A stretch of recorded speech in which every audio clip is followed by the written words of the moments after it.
This podcast may contain content that is graphic and disturbing in nature. Listener discretion is advised. Soon after Mark van Dongen ended his relationship with Berlinah Wallace, she would lure him back to her home under the guise of reconciliation. However, that evening while Mark was asleep, Berlinah poured sulfuric acid on his face and body. The burns Mark suffered from the attack left him critically injured with pain that would prove to be unbearable. Was Berlinah responsible for Mark's dark fate? And would justice ultimately be served in this case?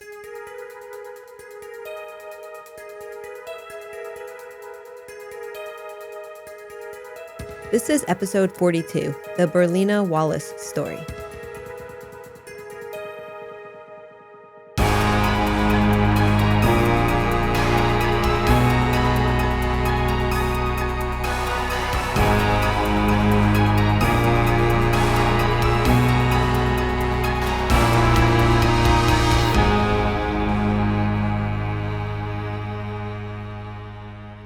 Hi, Meghan. Hey, Amy, how are you? Good. How are you today? I'm good. Before we get started, I'd like to thank Danielle Kolbasowski for her help with the research on today's episode. Thanks, Danielle. And Amy, as a reminder to our listeners, this is our second of 4 UK episodes, the case of Berlinah Wallace. Thanks to support from Acorn TV, we're able to bring you 4 extra episodes of Women in Crime this month, with cases all originating from the UK. We want to thank Acorn for the support, and if you happen to also like British crime dramas and mysteries, we encourage you to check out Acorn's streaming service. You get to try it out for 1 month free when you use our promo code WOMEN. Just go to acorn.tv to redeem the code. You'll also be helping out the show. This special UK edition of Women in Crime is just one case of a type of attack that has become an epidemic in the UK. And Meghan, this is one that is going to really stick with you. I know. We don't know that much about Berlinah Wallace, but what we do know is that she emigrated to the UK from South Africa. And although little has been published about her childhood, I read some reports that she had suffered abuse, that she gave birth to a child when she was just 14 years old. Later, her boyfriend had passed away, and then her son had died several years later. Berlinah was the victim in a brutal gang rape when she was around 20 years old before she came to the UK. At the time of the incident that we're discussing today, Berlinah was 48 years of age, and she was a part-time fashion student at the University of West of England in Bristol in the United Kingdom. It's unclear if she was employed at the time or even what her previous work history was. People that knew Berlinah say that she often had trouble controlling her emotions, and she was often an angry person. If her history is true, I kind of don't blame her. But there were reports of depression and anxiety, but I'm not sure if she was medicated or seeking professional help. Berlinah met Mark van Dongen, who was in his early 20s at the time, in 2010. The two met through a dating website for people who were living with HIV. Despite the nearly 20-year age gap, they hit it off, and some say that Mark was inspired by Berlinah and really comforted knowing that she had been living with HIV for more than 20 years. She had allegedly contracted the virus as a result of this sexual assault that she had endured back in South Africa. I think Berlinah made Mark feel hopeful since he had been more recently diagnosed. He reportedly contracted the virus from an ex-girlfriend. At the time the two met online, Mark was living in the Netherlands. That's where he was born. However, he often made trips to see her in Bristol. After about a year of dating, Mark actually moved in with Berlinah, and things were pretty serious between the two. He soon got a high-paying job as an engineer in the construction business, and he was the main breadwinner in the home. The two seemed like a normal couple. They traveled together, they had an active social life, and they often traveled to visit his family in Berlin. Mark was actually very close with his father, Kees, also known as Cornelius van Dongen. Although things seemed to be going well for the two, it didn't take long for the honeymoon stage to end and for things to take a turn in their relationship. There were many reports of abuse and violence in the relationship, often at the hands of Berlinah. In fact, I didn't see any reports of Mark ever being abusive. The only mention of violent tendencies by Mark at all was from Berlinah herself. By all accounts, Berlinah called the shots in their relationship, and she was very controlling. According to Mark, she would often hide his passport so he couldn't travel. She would pick fights about small things, and she often accused him of cheating on her, although there was absolutely no indication that this was in fact the truth. One incident between the two was particularly violent, and this was about a year before the incident that we're talking about today. Berlinah had thrown boiling water at Mark. He says she had been upset with him about something that he could not recall. Wow. So you're kind of saying that she threw boiling water on him in response to an incident so trivial that he couldn't even remember it? Exactly. And I think that was the point. He said that she often picked fights about very trivial things that he couldn't even recall. At the time, he had told medical professionals that it was an accident, but he later admitted, or he later revealed what had actually occurred, that she was angry and she threw it at him. So I'm not sure if he was trying to protect her or if he was maybe embarrassed about the situation. Mark, it could have been both. I Mm-hmm. mean, in domestic situations, when you're experiencing domestic abuse or violence, it's often both. You're absolutely right. Mark also said Berlinah would hit herself in the face and said that if he left her, she would call the police and say that he had hit her and injured her. Although male-on-female violence is more common, we know that abuse can be at the hands of anyone. It's not typical for it to be at the hands of a female. It's more typical now. It just wasn't revealed as much earlier now. So it's certainly, we know a hell of a lot more than we did. You're right. And I think the reason for that is most men would feel embarrassed or shameful and they would not report. So the numbers were a bit skewed. But based on the numbers, it's about 1 in 7 women and 1 in 25 men who report being injured by an intimate partner. But again, that number is likely much higher. People don't report for various reasons. Yep. Typically, female-on-male violence, again, this only makes up less than 10% when including sexual violence, but this type of violence in a relationship is often characterized as self-defense or retaliation. But of course, there could be other motives as well, such as anger or the need for attention, which I think was probably going on here because there is nobody that could corroborate Berlinah's claims that Mark was ever abusive at all. As we often see in these kinds of relationships, they often broke up and then they got back together. And he said he would go back to her because he felt really sorry for her. So they would break up. She would call him hysterical. He would go back. Even Mark's family and friends were really concerned about their relationship. He had confided in a few people that he was scared of Berlinah and that she was quite abusive to him. And I think this is great for him because most men do not talk about their victimization at the hands of a woman especially. So I really give him credit for being able to be that strong of a person. Right. He allegedly had shown friends scratches on him that were inflicted by Berlinah. Even Mark's father said that he suspected that the relationship was a bit one-sided and he believed that his son loved her much more than she loved him.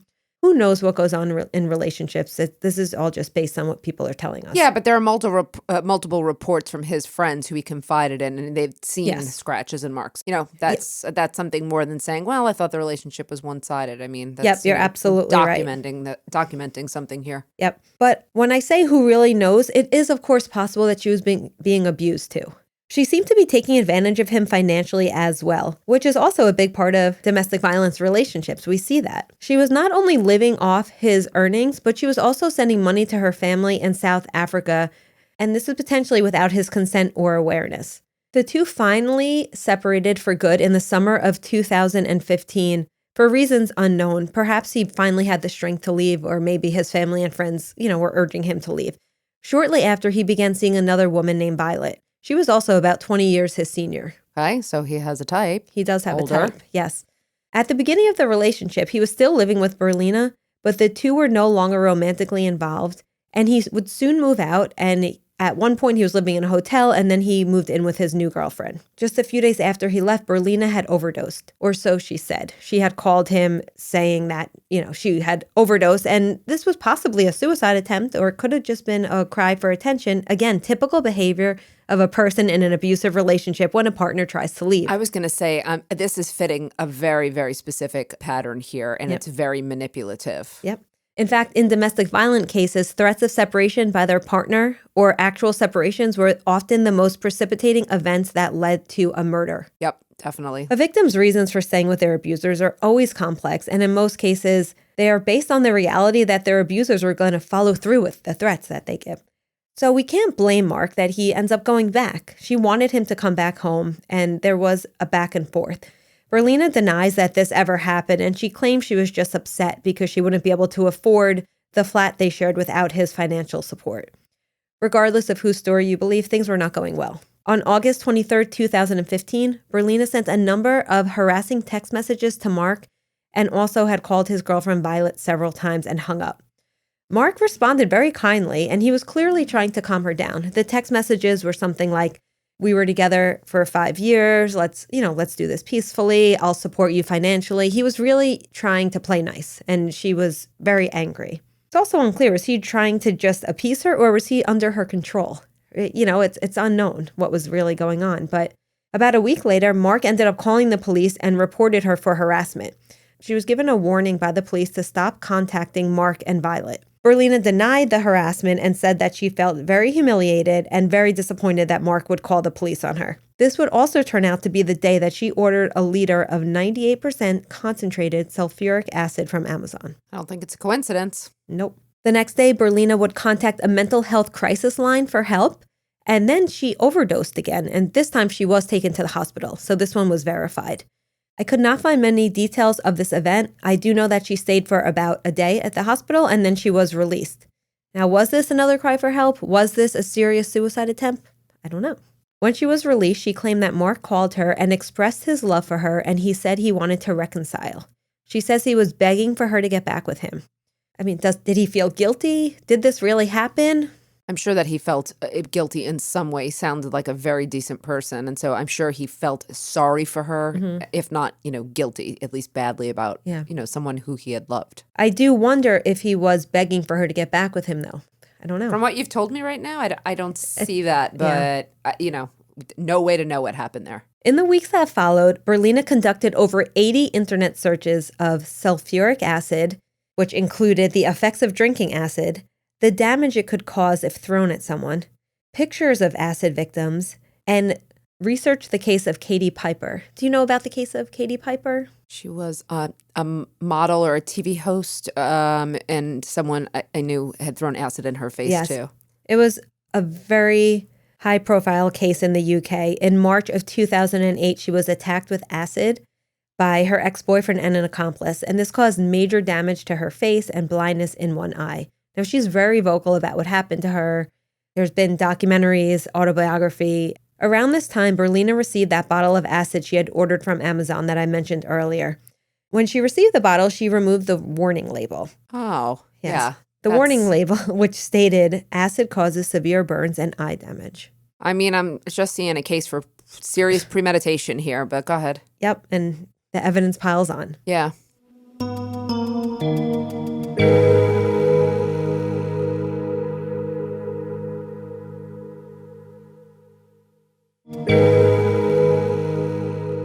On September 23rd, 2015, Berlinah and Mark had plans to have dinner together at Berlinah's home. However, there is mixed information about that night. Other reports say that Berlinah lured Mark to her flat using emotional manipulation, possibly as a result of an email or phone call exchange between them, which included a hysterical Berlinah begging Mark to come see her and threatening to harm herself until he agreed. Based on what we know about their relationship, I'm leaning towards the latter. I'd lean towards that as well, especially because you're talking about a woman who's been researching the effects of this type of thing. It doesn't sound like they're in a reconciling stage. As we often see in these kinds of cases, you have two versions of an event, right? Of course, yeah. But either way, what is clear is that he did go to the apartment that night. They did have a fight, not sure what it was about, and then he spent the night there. Berlinah had allegedly left to go to a hotel, because remember, the two were separated. I don't know exactly how it played out, but perhaps she said, you stay here and I'll go to a hotel. Around 3 a.m., while Mark was asleep in bed, he was awoken by the sound of Berlinah laughing while saying, "If I can't have you, no one can." She then threw a cup of liquid at him.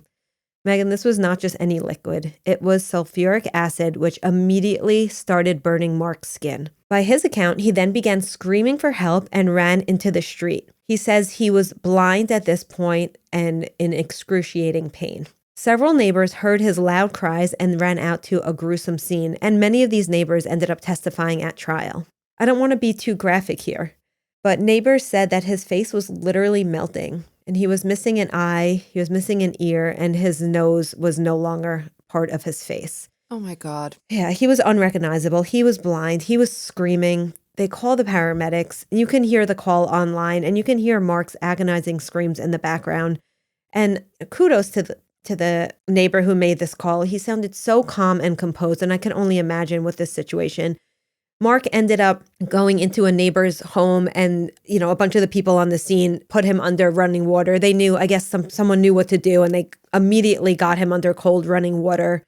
Luckily, Mark was able to tell his neighbors who his attacker was, and they would later inform the police. And that's amazing that he's in this state and had the wherewithal to be able to even form that thought to tell people who had done this to him. Also, on the way to the hospital, he was asked who carried out the attack, and he replied Berlinah, and also pointed to a tattoo of her name that was on his stomach. Mark was in critical condition with burns covering over 25% of his body, with much of his face and upper body bearing the brunt of the attack. He was sedated and underwent many surgeries. Meanwhile, police went to Berlinah's home, where they found her sitting on her couch looking quite dazed. On the bed that Mark was sleeping was the burned sheets, and you can see pictures of these online. It's a light-colored sheet with burn marks all over it. They took Berlinah in, and the next morning they questioned her. She told police that Mark was abusive to her and that he tried to attack her, and while in a violent struggle, she had grabbed what she thought was a cup of water and threw it at him. She claimed that she had no idea that it was a cup of acid. That's the most ridiculous thing I've ever heard. In fact, Meghan, she said that Mark had filled the cup with acid because he usually prepared a glass of water for her at night. So she started implying that he was trying to kill her. Even though she bought the acid. Yep. Yeah. I guess she did not realize that they know how to look at internet history. I was going to say, yeah, computer check, Amazon history, purchase, fingerprints, everything. And she just kept changing her story because at some point she may have realized that they knew about her purchasing the acid. And she said, oh, yes, I'm a fashion student, and it was for distressing clothes. You know, like how people acid wash jeans. Oh, for goodness sakes. Okay. Yeah, I don't even know if those are in style. Whatever. That's not. No, but I know what you're talking about. Yeah, like it's just ridiculous. Luckily, the police also thought this was all bullshit. Oh, side note, Meghan, not only did she neglect to help Mark or call for help, because she's not the one who dialed 999, because in that country it's 999, she allegedly called a friend after the attack. I don't even know where to go with that. I don't know what to say. The reason I'm shocked is because I obviously know she planned this, but you would not know what the effects of acid were going to be.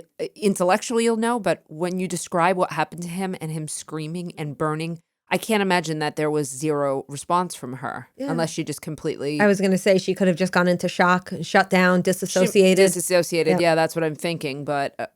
Or unless she truly just didn't care. Which is possible. Okay. As the judge would later say, this was, quote, an act of pure evil. I mean, yeah, Agree. It's hard to disagree with that. Berlinah was charged with throwing a corrosive substance with intent and was held in custody pending her trial. Let's go back to Mark for a moment. His condition was critical. He spent 11 months in intensive care. For the first 3 months, he was in a coma and unable to communicate at all. After 4 months, he started to be able to communicate by sticking out his tongue while viewing a letterboard. He was then moved to a burn unit, where he sustained many operations and skin graft procedures. Meghan, he received so many skin grafts that it ended up being that over 40% of his body was covered in either burns or grafts. So devastating. Devastating. He was severely scarred, paralyzed from the neck down. Oh my God. His left leg had to be amputated because of restricted blood supply. He had lost one eye and the other was barely functional. This is really awful. It's awful. I feel terrible. Yeah. He was on several drugs for the pain, which were described as unbearable even when heavily medicated, and he was given the strongest opioids available. During the course of his hospitalization, he also suffered several infections in various parts of his body. His kidneys and bowels were also severely injured. And one of his biggest complaints was the constant itching, which was intolerable most of the time. This really sounds like a living hell because he is paralyzed, but he still feels these sensations all over his body. This is unbearable. Yeah. A consultant who worked with the hospital stated that they had never seen a case so severe with regard to injuries following a chemical attack. He also suffered intense psychological trauma, mainly depression and PTSD. As expected. Yeah. Throughout all of this, his father did not leave his side for 4 months. Eventually, his father had to return to work, and he was only there on weekends, but his father was really there for him throughout this whole thing. And if you listen to this victim impact statement, you will really hear him describe in great detail what it was like caring for his son. It is heart-wrenching. I'm not going to read the victim impact statement, but I do want to just read one sentence where he describes his son as a loving, gentle man, someone who is too good for this world. Oh. Poor guy. At one point, Mark had a lung infection, which landed him back in the ICU. So this required him to have a tube placed in his throat and into his chest to drain the liquid buildup. This was a huge setback because he had finally regained his voice through the use of a speaking valve. And that was really his only link to his father and his only way of communicating. And the tube prevented the valve placement and therefore rendered him speechless. After about a year in the hospital, he was finally transferred to a long-term care house. But Mark was having a very difficult time there. He was in excruciating pain consistently and wasn't getting the care he needed. At this point, Mark and his family decided that he should be moved to Belgium. That way he'd be closer to his family and they believed he'd be able to get better care there.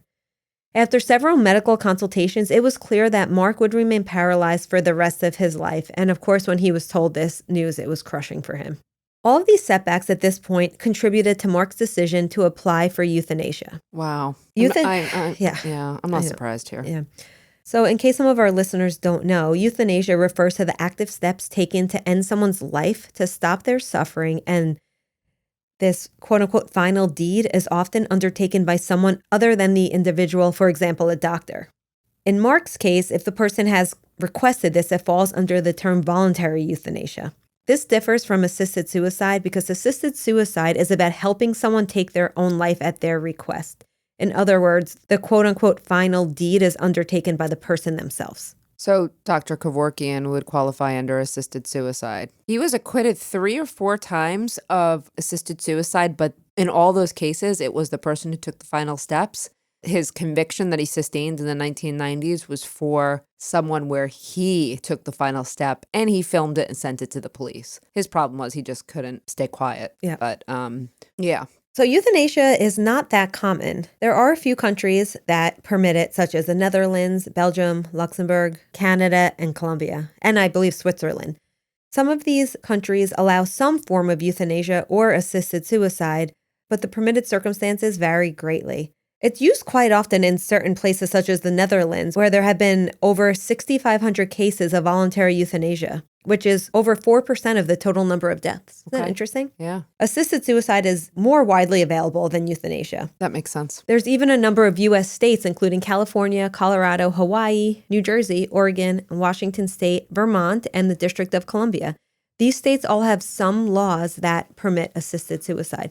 Do you remember the case of Brittany Maynard in 2014? She had a brain tumor, correct? Something Yes. like that. And she wanted to terminate her life and she had to relocate. Yeah. That's what I remember. It's so sad. Her and her husband moved to Oregon, where assisted death was legal at the time. She had lived in California. Now they have assisted death, depending on, the terminology changes. She was diagnosed with terminal brain cancer, and instead of suffering with the side effects, she wanted to choose how and when and where she would die. And after her death, her family continues to try and get assisted death laws passed in all 50 states, and they've had some really good movement with that.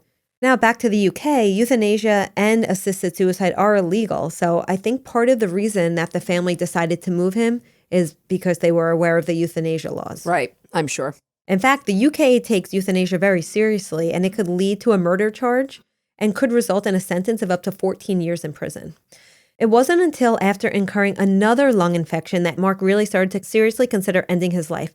Treatment for this infection would prohibit his speech yet again. This would be the third time that he would lose his ability to talk. And this time he was told that there was a high likelihood, over 95% chance, that he would never regain the ability to talk again. So he's going to be paralyzed and not able to speak for life. I mean, Correct. This is worse than any prison sentence. This is horrible. And furthermore, they informed him that if he didn't treat the infection, in other words, if he chose to keep his voice, then he would only be able to live a few days to a few weeks at most, but it would be a terrible, drawn-out death through asphyxia. He was visited by consultants for a review of his condition, and they concluded that he met the criteria for euthanasia under Belgium law. The criteria says that it is appropriate if a patient is legally competent. Okay. The request is voluntary and not a result of any outside pressure. Okay. The patient is in a medically futile condition of constant and unbearable suffering that cannot be alleviated. So far, he's fitting these. Yeah, I don't see those not going to meet any of these criteria, but go ahead. It's also noted that the physician must alert the patient to alternatives such as therapeutic or palliative care, and together they must decide that there are no other alternatives for the patient. The physician also must be certain of the patient's condition and severity of their condition and must consult with other physicians to make that call. Lastly, they must allow a minimum of 1 month between a patient's request and the act of euthanasia. I think that's a good amount of time to make sure someone's really sure. I think the timing is right there, and I think that there should be competency, but I actually don't believe that all those conditions should have to be satisfied, because I do believe in one's right to choose, life or not, more so. As I mentioned, there are different criteria depending on what jurisdiction you're in. I think their criteria is a little stricter than some of the other ones. Mm-hmm. According to the team of experts, this was a case of unbearable physical and psychological suffering. And as his father recounted in his victim impact statement, Mark pleaded with his family, "I suffered so much pain and I cannot take any more. Please let me go." So with his family by his side, Mark died at 7:15 p.m. on January 2nd, 2017. If you recall, Berlinah was initially charged with throwing a corrosive fluid with intent for pouring the acid over Mark, which caused the catastrophic injuries. Now, after he was euthanized, the charges were then altered to include murder. Right. This is where things get very interesting from a legal standpoint. At the first trial in November of 2017, the defense successfully argued that the facts could not and did not amount to murder. Now, they persuaded the trial judge that the injuries resulting from his client's conduct were not in law the cause of the death. In other words, the defense argued that there was no link between Berlinah's actions and Mark's death. Her lawyer actually said that the doctors in Belgium are the one that killed him, not her, which I think He's being literal. Which he is, and of course we have to be literal when we apply the law a lot of times, but I just felt that this was disrespectful to the family. I don't know. It's icky. It's very icky. The prosecution appealed this decision, and the Court of Appeals, in a groundbreaking ruling, disagreed and directed a retrial with a jury. A huge point of contention and debate was the question of whether Berlinah should be charged with murder or manslaughter. Manslaughter in the UK is defined as murder without premeditation. Now, this was clearly premeditated. However, you have to look at causation. Mm-hmm. Is there a direct causal link between what happened? Now, we know that Berlinah attacked Mark with acid, and as a result, he applied for euthanasia to escape the severe physical and psychological trauma that left him with a low quality of life and obviously immense pain and suffering. So this, according to experts, could not be alleviated through the use of medicine.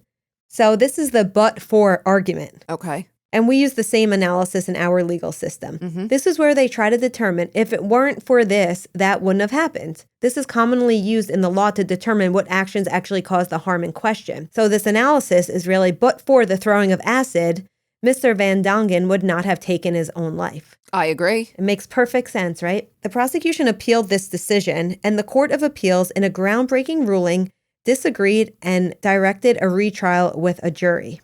The jury trial began in early 2018. And guess who took the stand? Berlinah. Berlinah took the stand. She was going to get up there and claim to be a victim? She sure is. Not only is she going to claim to be a victim, she is going to tell yet another story about the purchase of this acid. Now she tells the jury that she bought the liquid to clean out the drains, and she dismissed the allegation that she intended to use it to harm him as nonsense. So in other words, she said it was nonsense that anyone would ever think she'd want to harm Mark. Why did she ultimately, what was her explanation for why she threw it on him? Self-defense. Oh, okay. So she tells the jury that, yes, I could be mouthy and I could be nasty with Mark, and she would call him nasty names, and she would even scratch and bite him and throw things at him, saying she regretted the way she acted, but that Mark had hit, kicked, and racially abused her and cheated on her with another woman. She said Mark was verbally and physically abusive towards her. She says he called me names, he was racist, offensive, he attacked my family, and I found this very hurtful. When asked why she stayed with him, this is where her voice broke a little, and she said, I loved him, and I had no one in this country. Mark was my family. At one point, the hearing actually had to be delayed because she collapsed in sobs. When the trial resumed, she says she tried to kill herself, and she says she wanted to die. But she's alive. But she is alive, and Mark is not alive. Yeah. And, you know, this one's tough, too, because I am sympathetic to the fact that she may have been highly victimized as a child. And I'm very sympathetic to, obviously, a woman being sexually assaulted and a gang rape. I mean, these are really, like, I really want to be sympathetic, but I'm just, I can't. And on the stand, she did talk about how she was abused as a child by her mother and stepfather. She did talk about the gang rape. So she talked about her past as well. After about 15 and a half hours of deliberation, the jury, which was 10 men and 2 women, came back with a unanimous verdict, and they agreed with the defense, and Berlinah Wallace was acquitted of both murder and manslaughter. What was she found guilty of? Throwing corrosive fluid with intent. Okay, there was no charge for... Okay, there was no attempted murder? So there we have the verdict. Now let's move to sentencing before we talk about if we think this was a fair outcome. The sentencing was not at all clear-cut. No one had ever been sentenced to life in prison for an acid attack in the UK before. And there was little precedent to rely on, and the sentencing guidelines were not really applicable. The best they could do was refer to the guidelines relating to assault. Now, I don't like where this is going, but okay. Yeah. So you mentioned why not attempted murder? Yeah. And historically speaking, with acid attacks, which we'll dive into a little bit, acid attacks are typically not intended to kill. They're just intended to disfigure or harm in other ways. So I think it would be a stretch for them legally to try to make that claim. I'm not saying I agree with that. That's just my understanding of how the law would be applied. Okay. The court found that life imprisonment was really the only acceptable outcome. And this was considering her previous history of violence, especially towards Mark, the premeditation, and the fact that she lied to police to avoid being held responsible for what happened. In the sentencing remarks, the court found her actions to be intentional and that she had tried to disfigure Van Dongen so he would be unattractive for other women. Additionally, the judge pointed out that she did not try to help him while he was in pain, and instead she sat inside, called a friend while he ran outside for help. The judge further explored her past history of abuse and violence by bringing up a meeting that she had with a counselor in 2003, where she told the counselor that she was often physically violent with people and would threaten and intimidate them. In conclusion, the judge found her actions to be premeditated, sadistic, malicious, and callous. The laughing part indicates, just so you know, a hint of sadism to me, which I was thinking. And so sadistic, I mean, I enjoy inflicting pain on people, or I enjoy inflicting pain on people, or I enjoy seeing people hurt. That bothers me. The judge points out like half a dozen factors of why she believes that Berlinah is dangerous. So she's talking about, the deliberation, the premeditation, the lack of care and concern after, the anger, just the evidence that shows her to be manipulative and controlling and, dishonest. Highly dangerous person, I would say. Ultimately, Wallace was sentenced to life in prison, which sounds great, but with the possibility of parole after 12 years. That's the part that's not great. Well, I want to add to that. She was given credit for the 972 days that she spent in custody also. So it's even less than 12 years. That's the same here, though. Everyone's given custody. I know. But I'm sorry. Everyone's given the credit for custody. It's less, but but that's the same. Yeah, no, I process. don't think that's a bad policy that just lessens her sentence. Right. So Meghan, she's up for release in 2027. That's 6 years from now. Okay, well, first of all, I don't like that. I'm sorry, you want to keep going before I... The only thing I have a few more things, but the only thing I want to say for that part is that this was the first time in the UK that someone had been jailed for life for an acid attack. So this was really, setting precedent. Well, I like that precedent because I think the attack you've described is so much worse than someone who carries out most murders. So I agree. And that's a nice segue. I want to talk a little bit about acid attacks, which have been on the rise in the UK in the last decade or so. And it's very interesting to look at why these acid attacks are not carried out in the US compared to the UK. I mean, this could be a result of a crackdown on guns and knives. We know that, especially guns in the UK, their gun laws are very different than ours. But there was a crackdown on knife violence, I remember, as well. So I bet when they were cracking down and searching people, this became an alternative. Yeah. Also, I think an acid attack, the intention of the attacker is not, it could be to, cause severe bodily harm and death, but it's often used to humiliate rather than to kill the victim. So we see it a lot in domestic violence cases when someone wants to disfigure, their victim.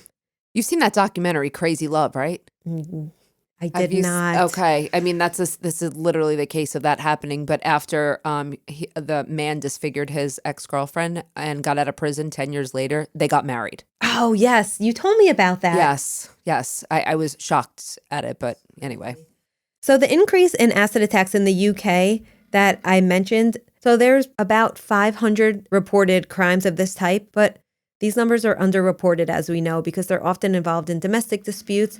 And unlike in other countries where 80% of acid attacks are against women, in the UK, most victims are men. Oh, that's interesting. Any idea why? I have the answer, but I'm curious if... Because they're man-on-man gang violence.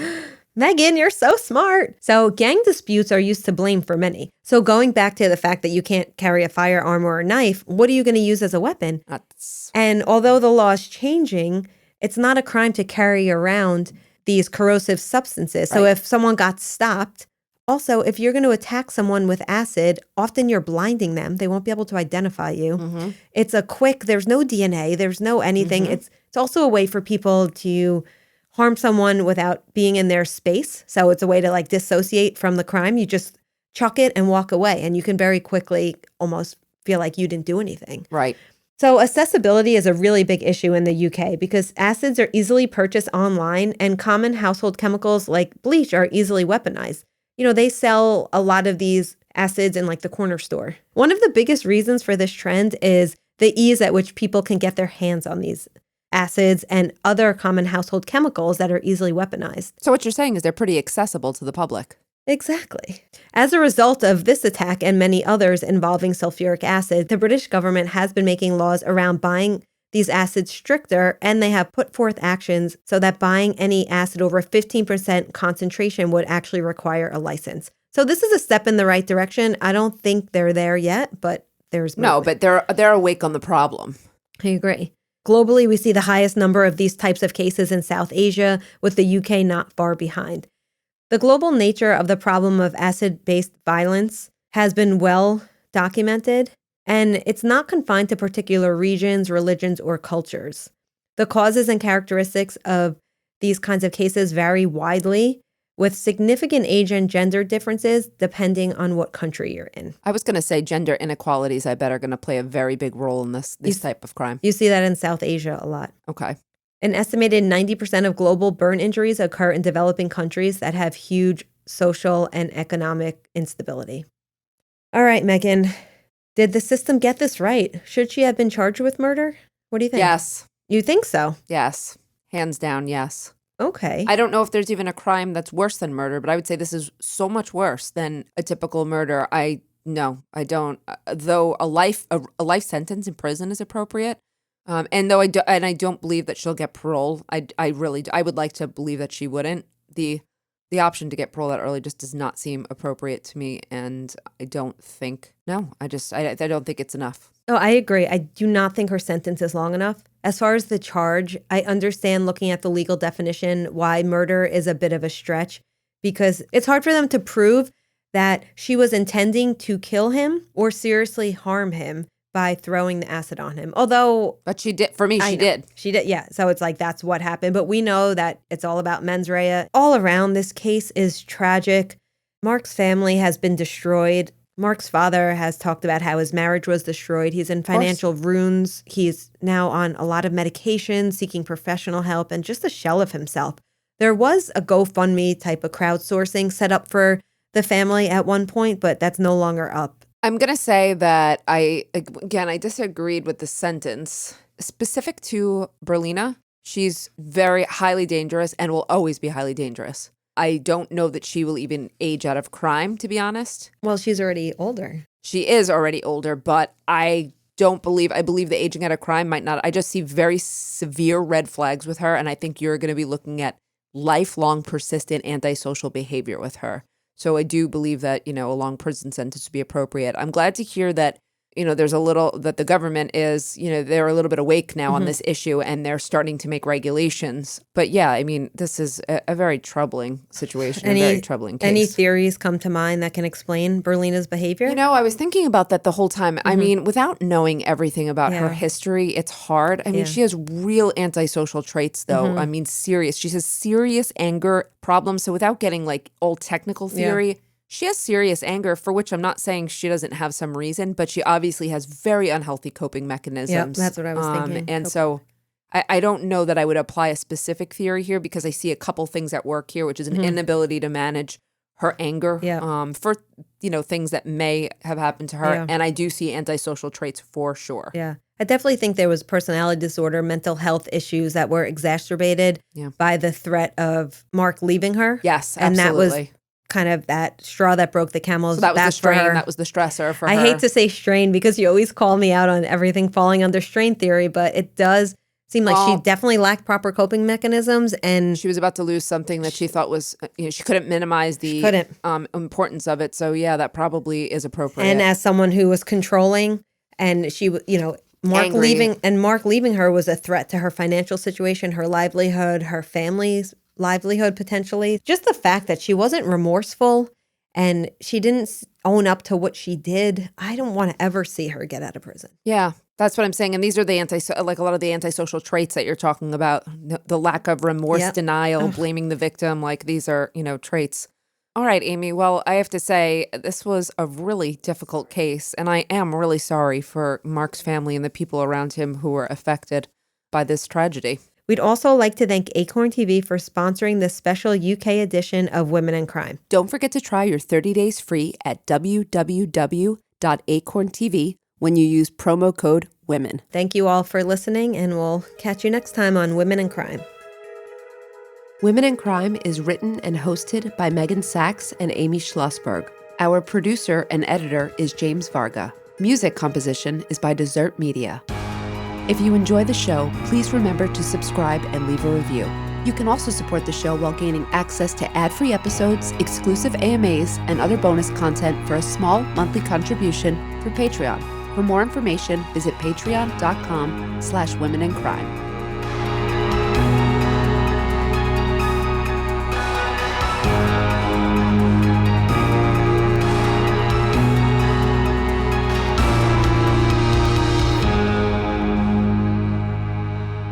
Sources for today's episode include The Guardian, the Bristol Post, the Daily Record, BBC, the Washington Post, NPR, Judiciary.uk, Daily Mail, the Acid Survivors Trust International, and the National Coalition Against Domestic Violence.